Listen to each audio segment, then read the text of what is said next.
Hello, everyone. Welcome back to the Dating After a Divorce podcast. Happy New Year. You won't get this on the first of the year. However, this is my first guest podcast recording in 2024. I'm excited to introduce you to my friend and colleague, Jamie Milam. Jamie is a realtor, podcast host of Divorced and Determined AF. So definitely check that out.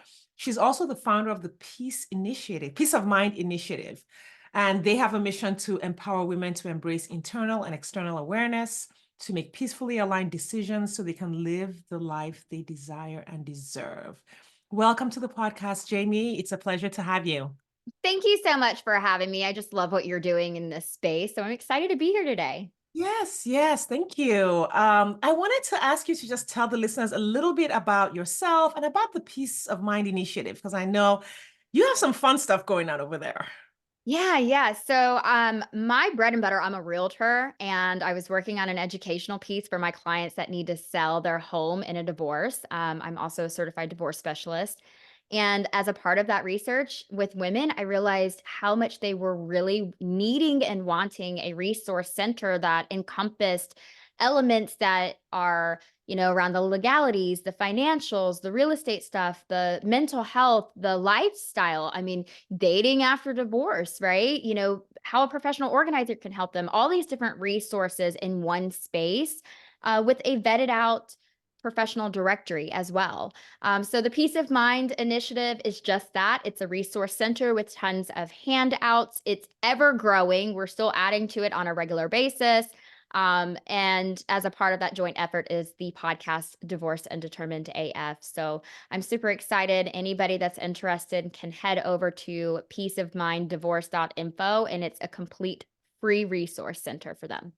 Yeah, that's such important work. Like having been through divorce, walking women through divorce. Like I know, like we're pulling things from everywhere that just hasn't been available before. I know I didn't have a lot of these resources available to me during my divorce. Funny, slightly heartbreaking side side story. At the time that I separated from my ex, we owned two homes. And I just wasn't aware enough or on it enough. And I didn't really think it was going to end in divorce that I allowed him to sell one of the homes during the separation. And then in the end, I realized, oh my God, he's keeping our marital home. So I was the one out of a Yeah, home there's looking so for a many place to live. things. And that's just it, right? Divorce is so overwhelming as it is that even the best of us who are planners or researchers and super intentional on staying organized, I mean, there's some real, biological things happening in our brain. We can't function and make decisions the way that we normally would amongst this overwhelm. And so having to, switch back and forth between all of these different websites and blogs and all of that, it just felt like, and how do we know what's AI generated these days? I wanted a place for these women to have access to something that is vetted out, reliable information from professionals working in the industry without feeling like they had to go and find the right attorney's blog to look at, and have to switch back and forth. And you're right, it's just so overwhelming. And the number of things that women say, I wish I had known. Man, Yeah. it's just time to make sure that we're all having this conversation because there's a ton more of us out there than we all think. There's like this secret underground club of divorcees, and we don't know that we're about to join it until we're in it. Sure, for sure. I mean, I'm starting to think it's a little bit of a fun club. Like, seriously, like, I think after you've been through divorce, you're like, oh, life isn't what we thought. And it's almost like you embrace this new, interesting, free journey of freedom and way of being in the world that I just really love being on the other side. But yeah, let's dive into your story. I'm super excited to hear it. I haven't heard a lot of it. I always love like my own like on the spot reactions. So let's talk a little bit about your divorce. Like what happened there with your first marriage and how did you come to be in the dating pool? Yeah. So, I mean, in a nutshell, I would say that I probably didn't know myself very well when I first got married. I have done things a lot of backwards. So, I've been on my own since I was 15. I overcame drug addiction at the age of 19 whenever I found out I was going to become a mother. And then I became a mom at 19. Um, And I would say, I think it was about 6 years later or so, I started to date, somebody that I had known in high school that was a high school crush of mine.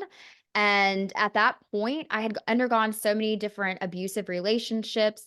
I'm also a victim of sexual violence. And so I think at the time, we treated each other the best that either of us had been treated in a relationship before. And so we saw that as, oh, this is what love is.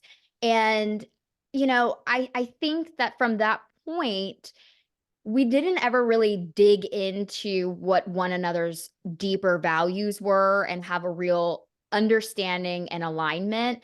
I think we thought we did. But in Mm, hindsight, I just think that that was lacking. And then we just grew apart. We really, each of us kind of in our own growth stages, of our own like professions and just our personal growth. I think the gap just got really wide. mm, So I'm very fortunate still to this day that our divorce was not a knockout, drag out, nasty kind of divorce. In fact, it was actually very simple. We basically had our stuff, on a Google Doc when we went to mediation. The biggest aspect that we dealt with in mediation was how to handle, the child aspect of everything, co-parenting, because he did adopt my son a few years after we got married.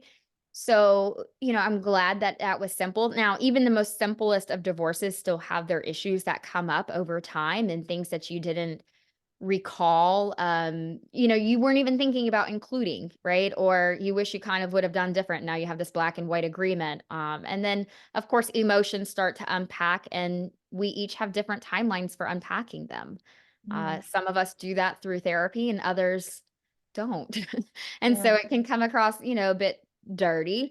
In fact, when I did first get back into the dating pool, I had a phone call within 24 hours from my ex telling me that somebody sent him a screenshot. He said, "Oh, I didn't realize that you were, on the dating apps." And I'm like, I had literally only downloaded one. I hadn't even finished my profile completely. And it was well within 24 hours. And he said, somebody sent him a screenshot. And I was like, okay, if somebody did, then that was in the last 24 hours because I literally just downloaded it yesterday. But Yeah. it did feel like a violation of, my privacy, even though I knew it's public. And I didn't Mhm. blame somebody for sending him a screenshot. I'm sure that one of my girlfriends would have done the same. So it is what it is. But yeah, that's how I ended up back in the dating pool. Yeah. How long were you married the first time? Yeah. So we were married for almost 7 years, Yeah. together for 8.5, almost, or about 9 years, actually. Yeah, that's a long time. Yeah. I mean, it was definitely the longest relationship I'd been in.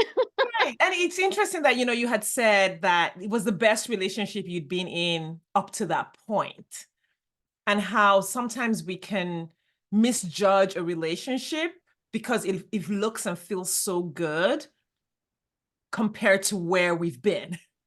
Especially for trauma victims. I mean, don't get me wrong, I think everybody has a degree of trauma in their life. Mm, Even the best of families, right? You think that, over discipline or micromanage or, somebody just being really present as a parent, that child might feel a certain way about that, feel like they have to, achieve at a high level or, have perfection mentality. So mhm, I definitely think that trauma can come from anything, but especially, as a domestic and sexual violence victim, and that's not even, uncovering the even deeper depths of that, it really can become difficult for you to dig into yourself. You're just going through the motions. And I think for decades, I was really just in survival mode. mhm. Yeah. And survival mode, your brain, like 90% of your brain is just trying to keep you safe. Yep. It's Just like there are going through the threats out motions. there. Yeah, going through the motions, there are threats everywhere. It sees threats everywhere, or it's trying to prevent threats, trying to get you safe and secure. And it's just really hard to find that space to just say, okay, now what do I want to do with myself? Who am I? What do I love? What are my passions like? Or even self-championing, advocating for yourself. There's just not enough energy available to do those things. Yeah. And, we were living in the same town that I had really grown up in, which is a small town of like 16,000 people still to this day. And whether it's my own projection or whether there was any truth to it, when you have made so many mistakes, self-perceived mistakes, you start to feel like people, again, as a former drug user, you start to feel like people only identify you as such. And so you feel like you're stuck in this box. Well, we moved away just a few months after we got married, to a whole new city. And so I really think that that helped me kind of open up to, okay, now let me explore who I am, and kind of felt like a little bit of a fresh start versus, I think that he kind of got used to knowing me in that space as well.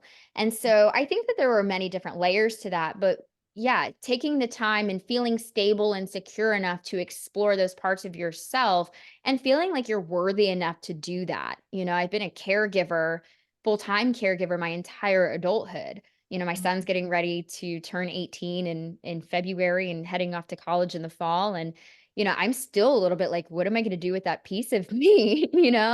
But finally stepping into this space to say that I'm worth being able to dig into and to start to forgive myself and to start relieving some of that pressure, at the same time of being really excited about personal growth methods. And that's when you start to see where some values maybe align and they don't align, and where, some really big interests that you would expect in a partnership, whether they exist or not. And it starts to become a lot more glaring when one person is doing a lot more work on themselves.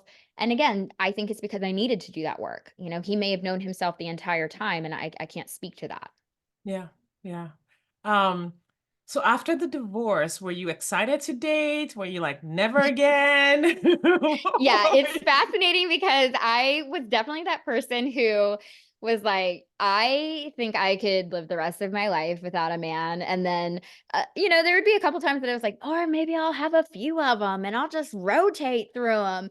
And, before my divorce, I had definitely told my girlfriends, I'm like, I am so glad that I don't have to date again. Like, if you ever see me on one of those dating apps, slap the phone out of my hand and put me in a corner. Like, I don't want to be on them. So about 4 or 5 months after my divorce, I very explicitly remember saying to my therapist one night, like, okay, I have to talk to you about something and it's going to sound like TMI, but I don't know where else to go with this. But, yeah, so my vagina apparently has awoken and she's like screaming at me and I don't know what to do about this. So, can you help me? Because I don't think that I was ready to like start exploring this, but I don't know what to do here. Yeah, yeah. I mean, those needs don't go away. You're Well, they still certainly feel like they do when you're in a marriage that you're tending, not but tending to that's those needs. partly because you're not tending to them, or partly because your brain is just it's all the energy is in survival mode, or it's in healing heartbreak, or whatever period of growth you were in, but it's there. What's fascinating is that I also, in hindsight, I started well before our divorce. We were doing marriage therapy, but I also had started individual therapy. And a huge part of the reason why I did that was in for individual therapy was because I felt like I couldn't hear my gut feeling anymore. I wasn't in tune to an intuition. And that was something that I told my therapist I really, really wanted. Like, I don't feel a gut feeling. I'm questioning every decision, every thought. Like, I don't know what's real, what's not. And I don't know how to make a decision right now that feels authentic because I'm not sure what that is. So we did a lot of work, to pay attention to those somatic feelings and noticing what your body's trying to tell you. And in hindsight, I think that my body was trying to tell me something in my marriage. Like, I think that there was some internal shutdowns, and my brain and I think my emotions were kind of shut off, and so my body was trying to shut off from it too. Again, as a sexual violence victim, it's not something that you want to feel like you're just giving that part of yourself if you're not emotionally in it either. So then after the fact, whenever I felt my body literally feel like it was waking up again, there was something to that for me. I paid attention. I noticed it immediately in my body, which honestly felt so rewarding to see the physical evidence of this work that I'd been doing in therapy, to really recognize like, I do feel the good as much as I feel the bad triggers too, you know? Yeah, we call them glimmers, not just triggers. You got to look for the glimmers that start to Yeah. show up every day. Sometimes it's just the sun on your skin in the middle of the day, even though everything's still crazy. You're like, oh, yeah, I remember this. This feels good. Yeah, amazing. All right. And so your vagina woke up, talked to your therapist. Then what happened next? Well, I did a ton of research on all of these different apps. I am very fortunate that a really good friend of mine, from back home, we were kind of going through this situation at the same time. So we were bouncing, these app issues off of one another. And I ended up downloading Bumble because I felt like it gave me the control that I would be looking for. I liked the fact that, you know, men couldn't just message me unless I had started the conversation first. I never was interested in paying the extra fees. Like, I don't need to see who swiped on me. Like, I need to make decisions not based on, oh, well, if they like me, then maybe I'll look at them a little bit harder. Like, no, I liked the idea of being able to, I'm just going to say it transparently, make slightly a judgment based on physical attraction as well. I didn't really feel like I was ready for a forever partner, but I was ready for companionship and I was ready for something that felt safe. And for me, safe also means having some common interests, but also being transparent about what I'm looking for and what I'm not looking for. And so I was very transparent with that even on my profile. I very clearly said on my profile that I wasn't looking for anything serious. FWB only is what I had put on there. Um i- Interestingly, the first swipe now I had other conversations, but the first swipe ended up becoming, back and forth conversation in the app until about a week later, we decided to make some plans for the weekend. And a few days before that, I started kind of getting a little anxious, like, oh my gosh, we've made plans for like this entire evening and I've not met him. Like, what if this isn't actually gonna vibe, off screen?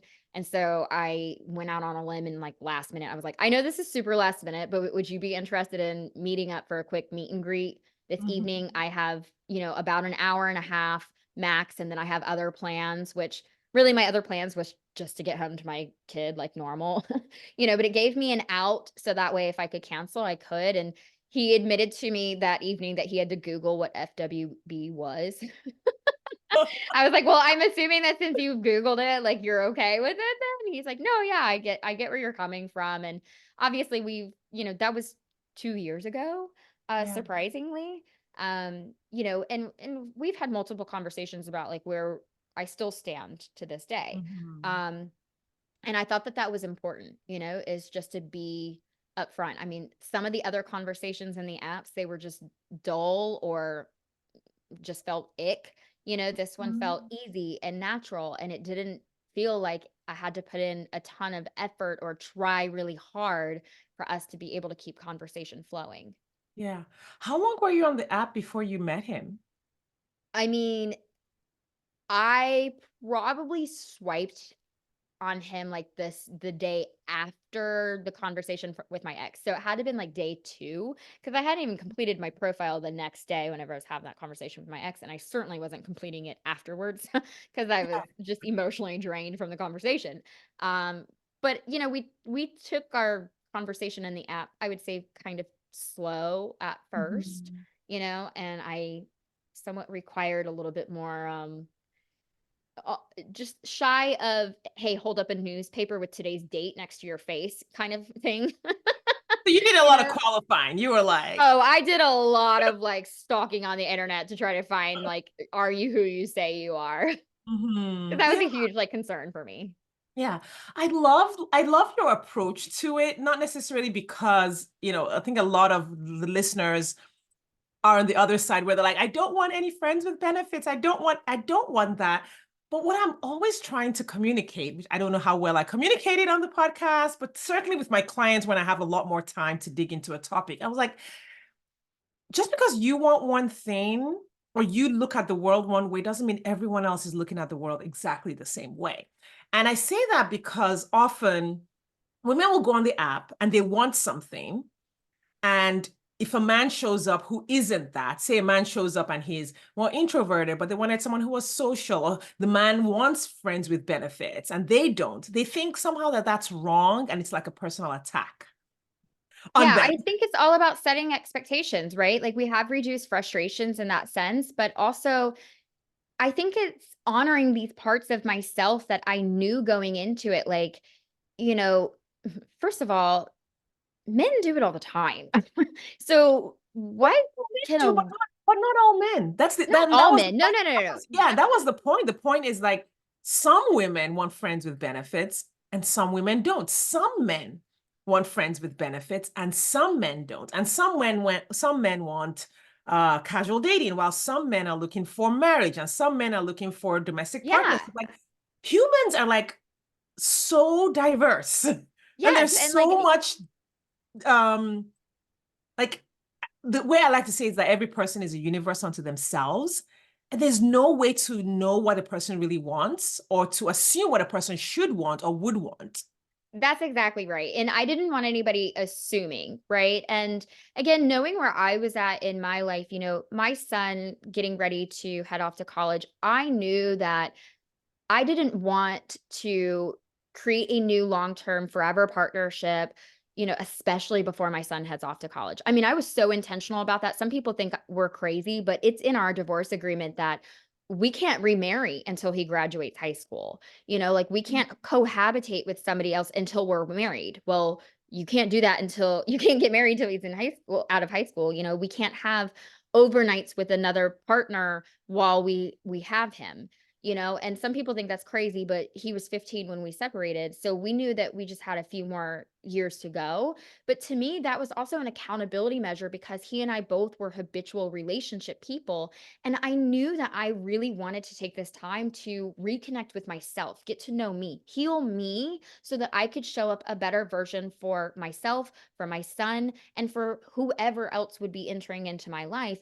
But most importantly, this time with my son before he leaves, it's irreplaceable. I don't get that time back. And the last thing I want is somebody else coming into this space and taking that up between us, and I knew that that was my expectation. What the future holds after he goes off to college, like I still want at least 6 to 8 months after he goes off to college because that's a whole new me too. That's a whole new season of me not having my baby boy with me, who is a huge, I mean, our kids are a part of us all, right? But like, I just feel so attached to him because he's what saved my life, and he's such a huge part of my identity. And I have to relearn who I am when he's not here, and I don't want to do that even with a positive distraction of a new companion or the distraction of potentially feeling like I'm filling this void with, whoever else might be there with me for forever. So I think a lot of it was really just knowing what I need and what I want and being willing to be forthcoming and communicate that up front and just say like, what do I have to lose? Like if you're not okay with it, then all right, like I'll move on. And maybe eventually I would have heard enough like, oh, I'm not cool with that. I'm not cool with that.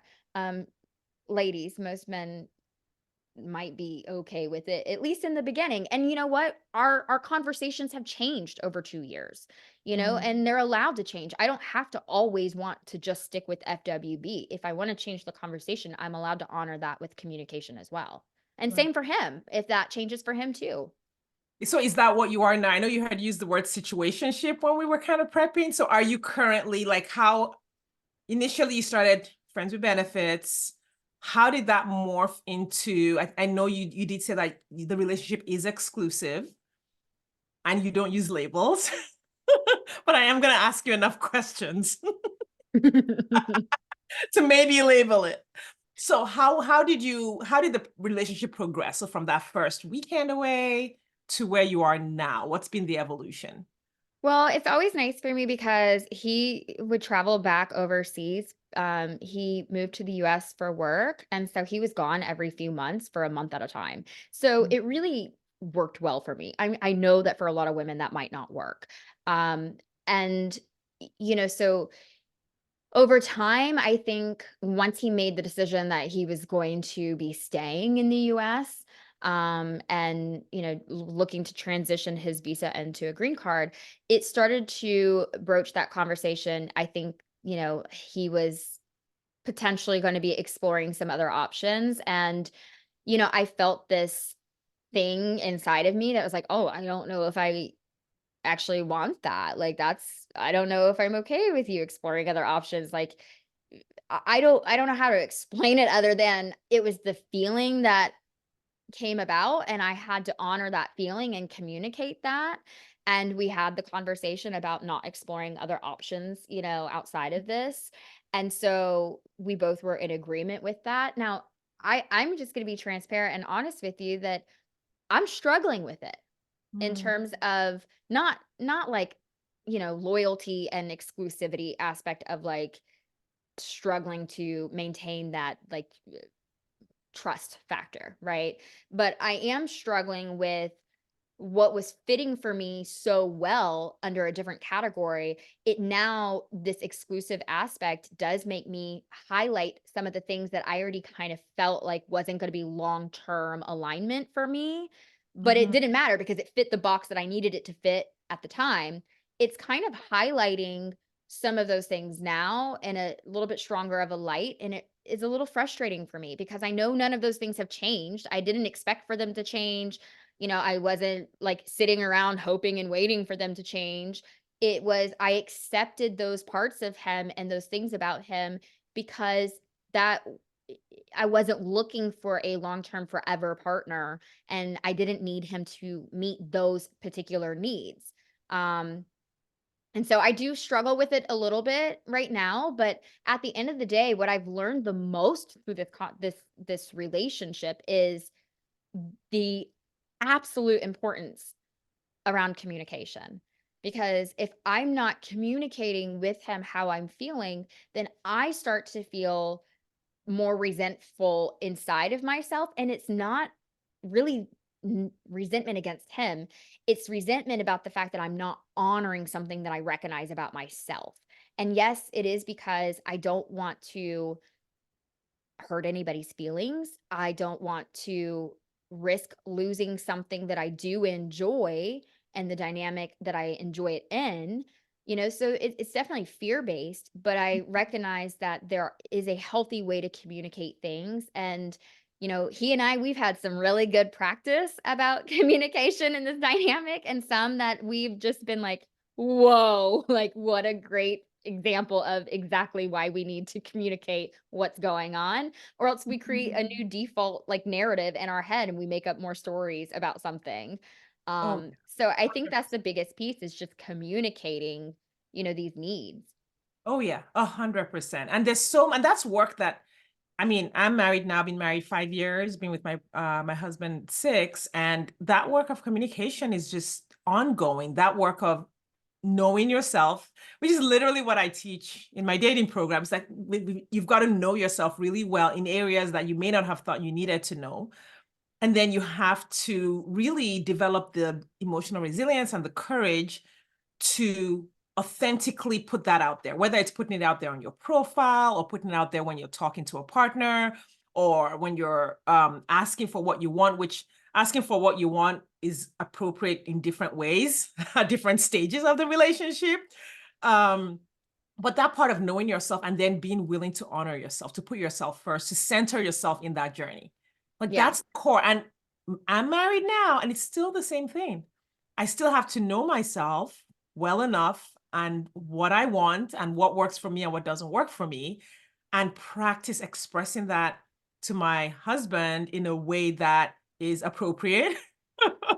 Well, and Right. you just said And that practice, right? Like I feel like that's how I've looked at this entire time is that there have been moments that you know, I would have shied away from communicating something because it was like, "Oh, pick your battles" kind of mentality, when I was Mhm. married. But now I'm like, what do I have to lose if I'm already telling myself that this isn't like a forever lifelong thing that I'm aiming for, right? So what do I have to lose other than teaching myself that I'm not worthy enough to honor my own needs that I recognize, or to communicate something, or to dig in and ask a question about something, like maybe I'm misunderstanding it. And so I'm able to practice that. And I'm very grateful for the fact that I can definitely say that this has taught me what a safe space for, communication looks like, how he receives communication from me, how he holds a safe space for me to be able to explore these options. Now, I will also say that I've put in a ton of work with therapy to make sure that I am speaking in I statements, and that I am the best thing that I ever heard from my marriage therapist was the best way for effective communication is to be true to yourself, honest with others without throwing blame or shame. And I've Mm, since added yeah. to that, without throwing blame or shame on yourself or on the other person, because you Yeah. can easily shame yourself thinking, "Oh, I shouldn't be thinking this way. Like, I should just be able to get over this. I shouldn't have, like, I should." And I think it's important to not shame yourself either. Like, the feelings that you're having are valid. And so if something feels off, sometimes it's just as simple as saying, like, I don't know what's going on, but like something about this XYZ feels off to me. Like, I can't pinpoint it. I don't actually have the words for it right now, but I'm just kind of letting you know I might need to come back and talk about this. Is that going to be Yeah. okay? And sometimes when I'm asked, like, is everything okay right now? Is there something that you want to talk about? Sometimes I still say, like, I don't actually have the words right now to, put it out there effectively, but I do want to talk about it because you're right. Like, something is going on, but I just don't know what it is yet inside of me. If it's a me thing, if it's an us thing, like, is it okay if I take a little bit more space to, explore that? Yeah. And again, like, I love that he respects those boundaries. Like, he knows me well enough to know that, like, if it continues to bother me, like, my body will continue to tell me, and I can't sit with that. Like, I cannot. Yeah. What was he looking for when he started dating? How long had he been on the app, and what was he looking for? No, he had just been on the app within the same week. And we Mhm. both had just come out of divorces. In fact, his divorce was an overseas divorce, and it requires a longer term, like, separation Mhm. um time frame, which they had already been past that, and they'd already been living, separately. But, so his divorce wasn't even yet fully finalized either. So, we were both in the same boat around, Mhm. not looking to have anything of pressure, and not really looking to co-join lives, right now, like, to find new stability on our own. And but at the same time still looking for some companionship and, friendship more than anything. And that's the first part that I would say is, like, we have a ton of fun together, Mhm. and it's taught me safe space around communication, even sexual communication, both physical and verbal, Yeah. Do you and I have think any overlap in your lives? So, like, I mean, you've been together ish because you're not partners. You don't live together. Do you have overlap in your lives in terms of has he met your son or met no. your family, No, friends?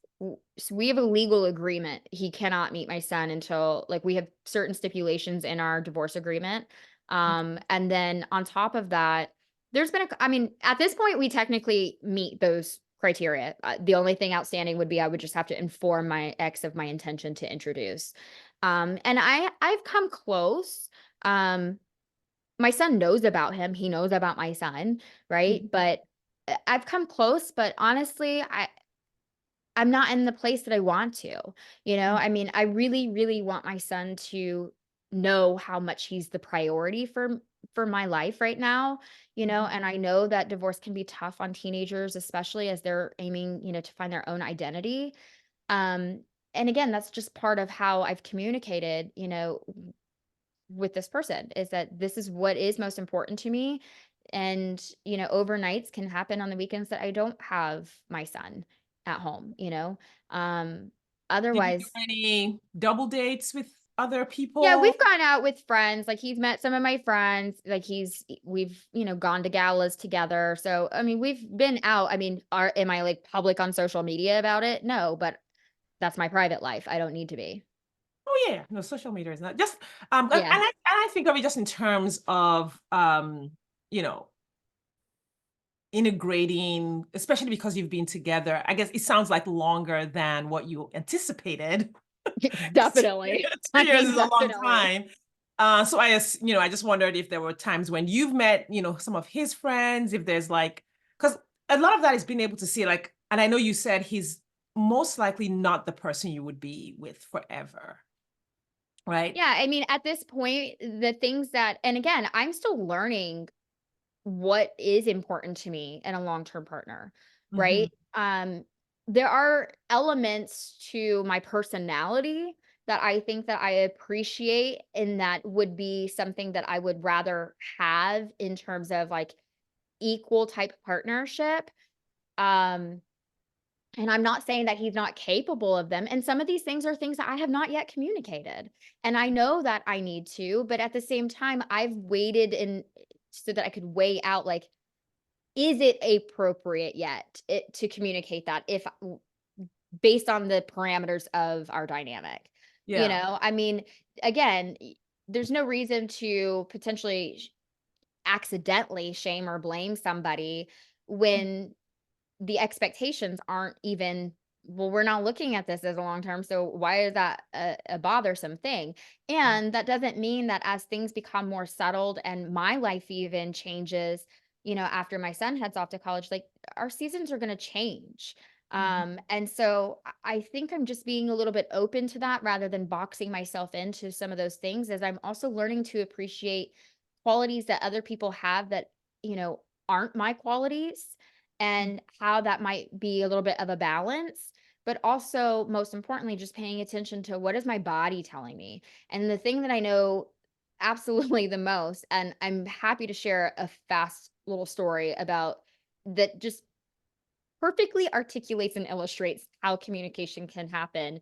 You know, yeah, I enjoy the friendship that I have with him, but I love our sex life.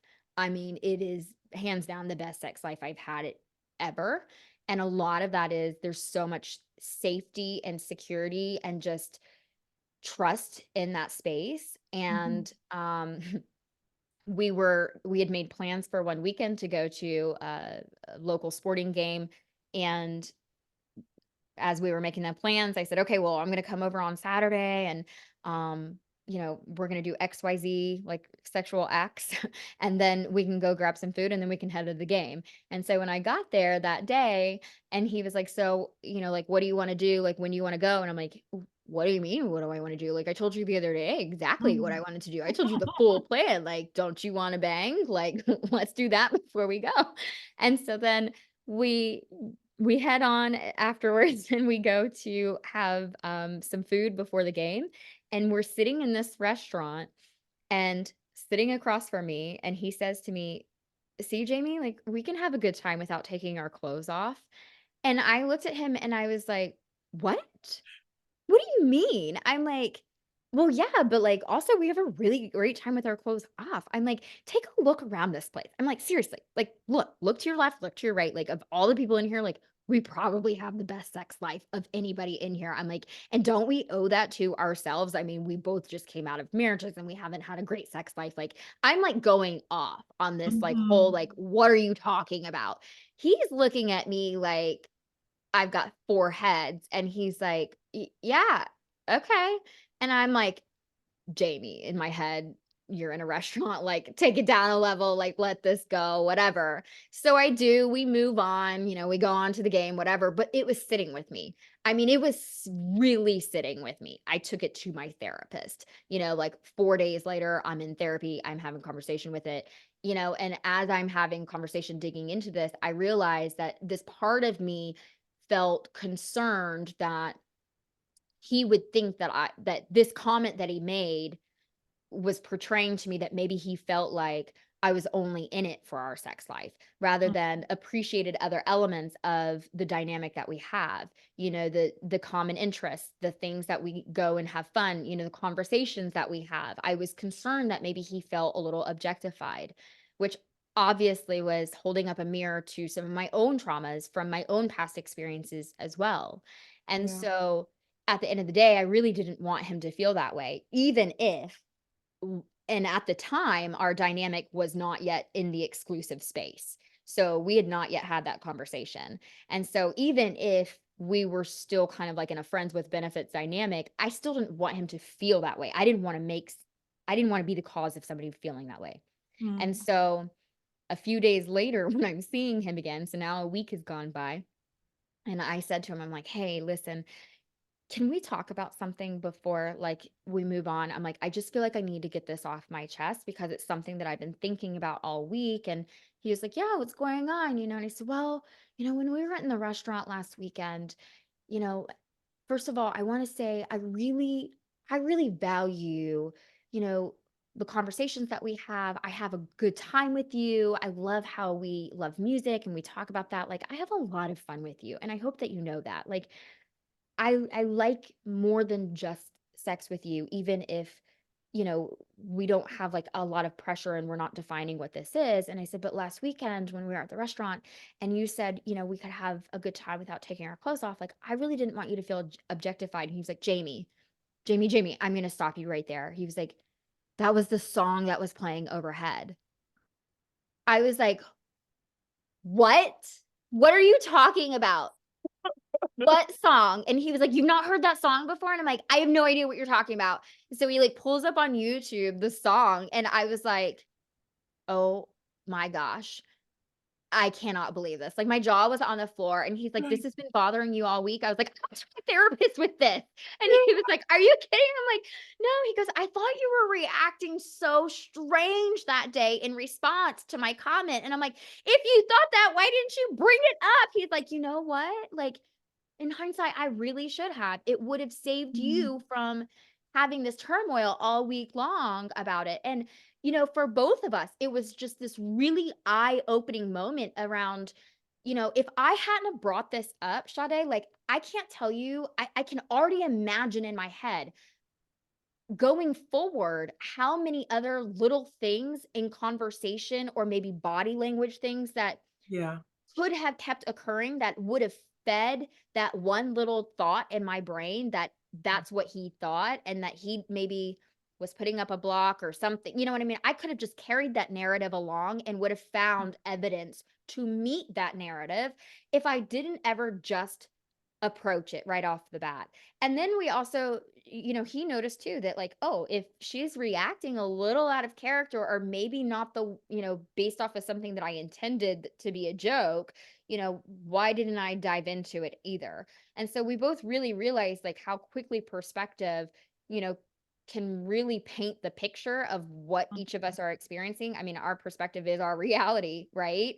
Yep. And it taught us very quickly. It's now a running joke between the 2 of us, right? Because anytime there's some communication, I'm like, "Mm, are we having a good time with our without taking our clothes off?" Like, it's a joke, but it's also something that we both very much know what it taught us. And it continues to remind me that sometimes we do create these stories in our head. And Brene Brown, I love it how she said that in, one of her Netflix specials was that the story I'm telling myself, Mhm. that's a phrase that she uses with her husband because that's so true. Like we do tell ourselves stories and they can spiral. We have really good imaginations. And when you pin that up against our insecurities and our life experiences, we really can tell ourselves a big story and find the evidence that supports it.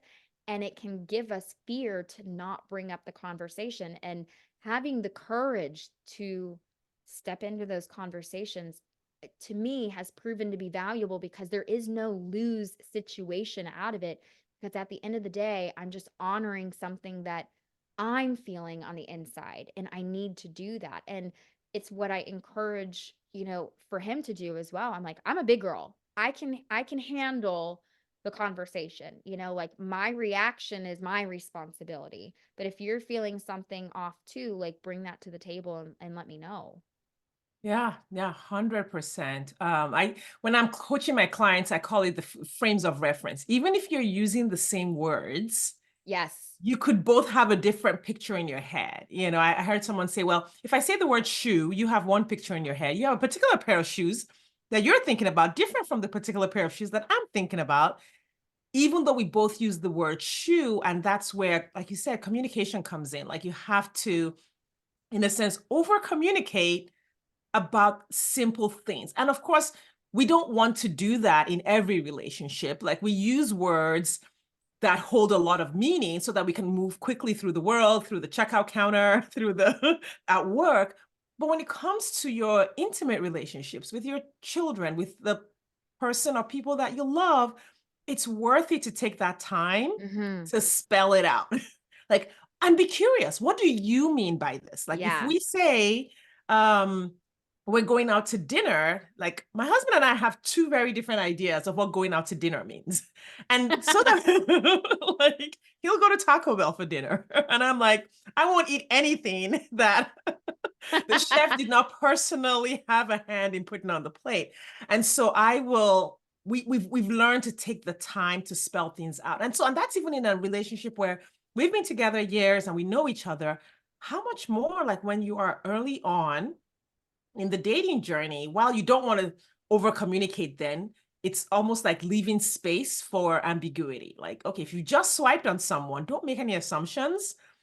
Just leave space that you don't really know who this person is. You don't know a lot about them, and you're going to need to take time to figure it out and stay And open. come from a place of curiosity because I have this extra layer that helps me, like it supports me in asking like what do you mean by that word because he's English, so they have different phrases for different things than we do. And so sometimes I'm like, hang on, like let's make sure that we're saying the same thing or that I understand what you mean by that. But also when there are things that come up that you notice is not like your ex. I mean, let's face it, you married your ex for a reason. There were things there that were positive that you admired, that you enjoyed about them. There were qualities there that kept you in the relationship for a certain amount of time that you valued, right? So Mhm. and not everybody's going to be the same. And so when you're kind of comparing, like, oh, he's so different, like in this aspect, or oh, that feels icky, like, why are you like that, or whatever.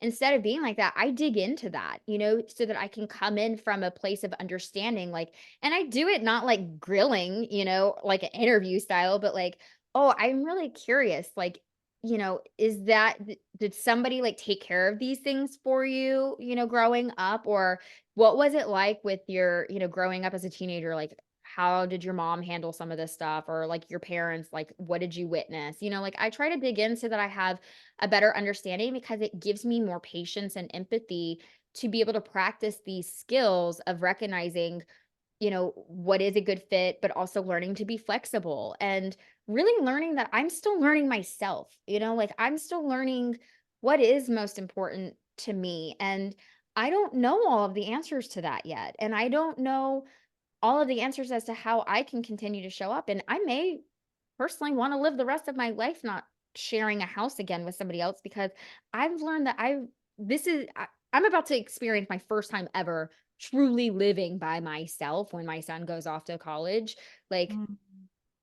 in years. So, I mean, since I was 15, and let's be real, like being, well, 17 really. Um, because I was couch surfing most of that time or living with a boyfriend. But, let's be real, I wasn't making the best of decisions then. I was a drug user.